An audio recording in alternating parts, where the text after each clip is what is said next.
New ইয়র্কের Jackson থেকে আপনাদের সঙ্গে আছে আমি খালেদ মহিউদ্দিন। 24শে গণঅভ্যুত্থানে কর্তৃত্ববাদী শাসনের অবসান হয়েছে, প্রায় এক বছর হয়ে যাচ্ছে।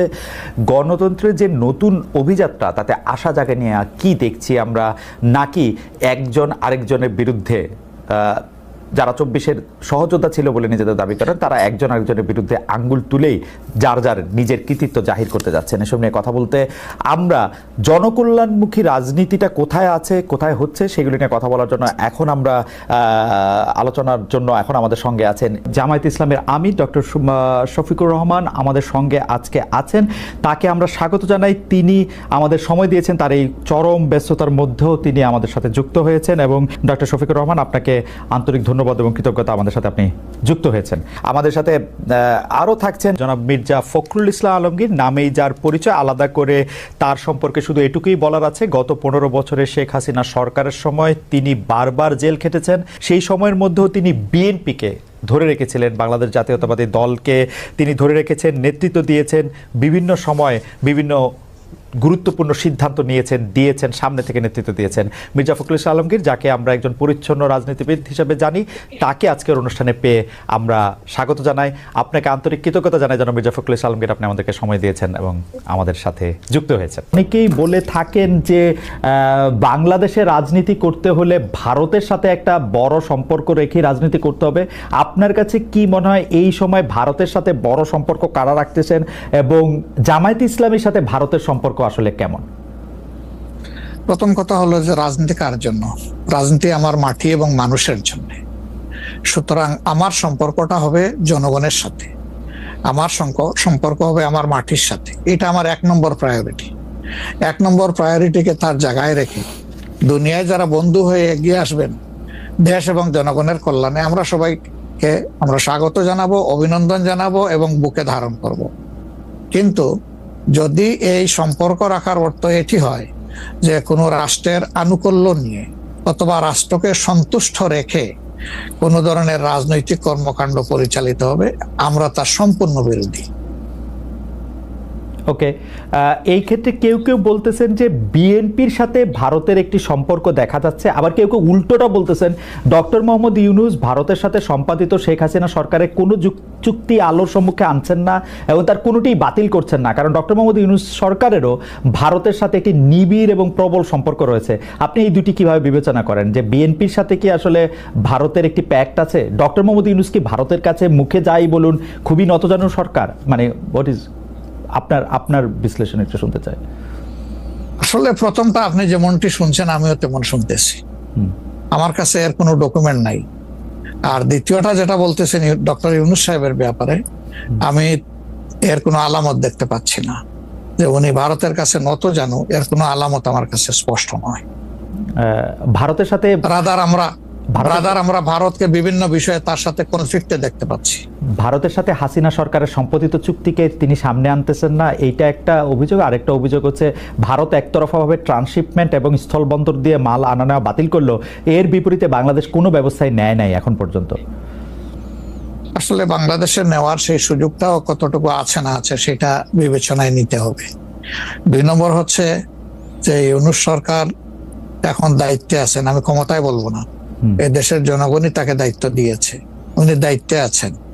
উনি দায়িত্বে আসার পরে এটা ঠিক যে ভারত বলেছে নির্বাচিত সরকার আসলে তারা দেশকে সহযোগিতা করবে, তা এখানে কি বার্তা দেওয়া হলো তাহলে? সুতরাং এটা কোনোভাবেই টিকে না বিষয়টা। আর এই সরকারের অনেকগুলা প্রায়োরিটি আছে। চুক্তি সম্পাদন হয়েছে 2টা মানে সরকারের মধ্যে ইতিপূর্বে। সেই সরকার নির্বাচনে তার আইনগত এবং নৈতিক বৈধতা কতটুকু ছিল সে নিয়ে হয়তো প্রশ্ন থাকতে পারে, কিন্তু 2টা সরকারের মধ্যে চুক্তি সম্পাদিত হয়েছে এবং পলিটিক্যাল গভর্নমেন্ট দুইটাই, ইন্ডিয়া পলিটিক্যাল গভর্নমেন্ট, বাংলাদেশেও পলিটিক্যাল গভর্নমেন্ট। এই ধরনের কিছু ম্যাটার আছে যেগুলো আসলে পলিটিক্যাল গভর্নমেন্টকেই রিজলভ করতে হবে। যেমন কিছুদিন আগে আপনারা মানবিক করিডোর নামে একটা বিষয়ের কথা শুনেছেন, আমরা কিন্তু A to Z বলেছি নো, এটাই সরকারের ফাংশন হওয়া উচিত। এরপরে পোর্ট হ্যান্ডলিং এর ব্যাপারেও কথা এসেছে, সেখানে আমরা বলেছি যে এইটাও এত বড় বিষয়ে সরকারের হাত দেওয়া উচিত হবে না। এই ব্যাপারে আমাদের অবস্থান স্পষ্ট। সুতরাং তারা আরো যে প্রায়োরিটি গুলো আছে, বিশেষ করে কিছু বেসিক রিফরমেশন না করলে আগামীতে একটা গুড গভর্নেন্সের জন্য একটা গুড সরকার গঠন করা সম্ভব হবে না, একটা ভালো ইলেকশন হবে না। এই বিষয়গুলোকেই এখন মূলত প্রাধান্য দেওয়া হচ্ছে। দুটি বিষয়, রাষ্ট্রের দুটি স্তম্ভ সম্পর্কে আপনাকে প্রশ্ন করব। আপনি এখন এই মুহূর্তে বা গত 10 মাস 11 মাসের ডক্টর ইউনূস সরকারের শাসনে আপনার কাছে বিচার বিভাগকে যথেষ্ট স্বাধীন এবং সকর্মক মনে হয় কিনা? আরেকটি বিষয় ফ্রিডম অফ প্রেস। আমি যথেষ্ট স্বাধীন মনে করি না। যতদিন পর্যন্ত বিচার বিভাগ সম্পূর্ণভাবে আলাদা না হবে নির্বাহী বিভাগ থেকে, ততদিন পর্যন্ত এটাকে স্বাধীন বলা যাবে না। যেমন বিচার বিভাগের একটা ডিমান্ড আমাদের আছে যে এটাকে স্বাধীন করার জন্য স্বাধীন সচিবালয় গঠন করতে হবে, সেটা এই সরকারের একটা অঙ্গীকারের মতোই ছিল, কিন্তু এখন পর্যন্ত সেটা হয়নি। আমরা এটা দেখতে চাই যে অবিলম্বে সেটা হোক।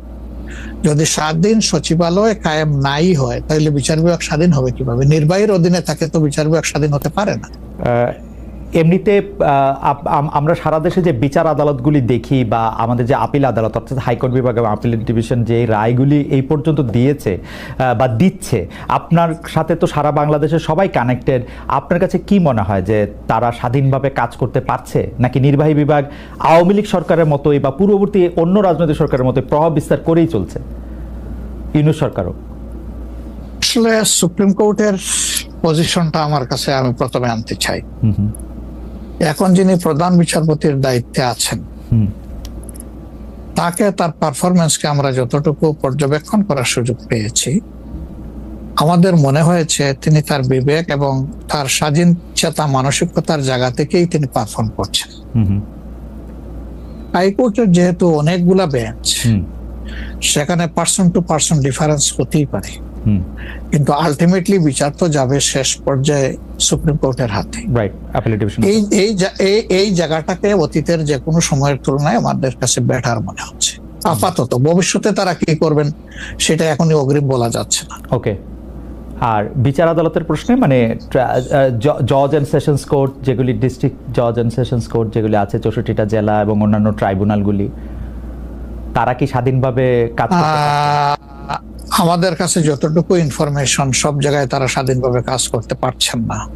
বিভিন্ন আনডিউ প্রেসার তাদের উপরে আছে। এটা কি নির্বাহী বিভাগের উপর থেকে, নাকি এটা জামাতে ইসলামী প্রেসারটা দিচ্ছে বা বিএনপি প্রেসারটা দিচ্ছে বা এনসিপি প্রেসারটা দিচ্ছে? আমরা তো কোনো প্রেসারের পক্ষে নাই। আমরা always in favour of fair justice. আমরা আনফেয়ার কোনো জাস্টিস চাই না, আমরা চাই ফেয়ার জাস্টিস। এখন আর কারা দিচ্ছে না দিচ্ছে, আপনার টক শোতেই আপনি মেনি টাইমস বলেছেন, আমাকে উত্তর দেওয়ার দরকার নাই। আপনি যথেষ্ট জনগণের পক্ষে মতামত ব্যক্ত করার জন্য আপনি বহু সময় এই কথাগুলো রিপিট করেছেন। আমরা কিন্তু এর পক্ষে নাই এবং আমাদের বিরুদ্ধে এই ধরনের কোনো কমপ্লেইন কোথাও নেই। আর যদি